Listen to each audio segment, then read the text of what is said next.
নিরাপত্তা একটা বুঝছে হয়তো। আমরা তো এখনো আপনার বাসায় কোনো ডেলিভারি বয় পাঠাইনি। ডোন্ট ওয়ারি, ঠিক সময় আপনার পার্সেলটা আপনার বাসায় পৌঁছে যাবে। আজ আমি তোর একটা গল্প শোনাবো, 7 বছর আগের গল্প।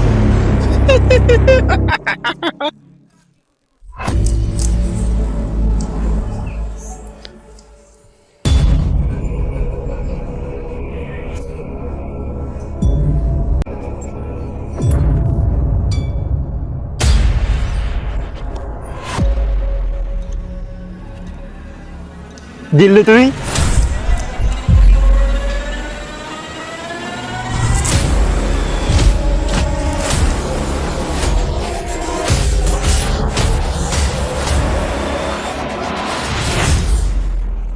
5 বছর আগে তুই আমার লাইফে ভিলেন ছিলি, আর 5 বছর পরে আমি তোর লাইফে ভিলেন হয়ে ফিরে আসছি।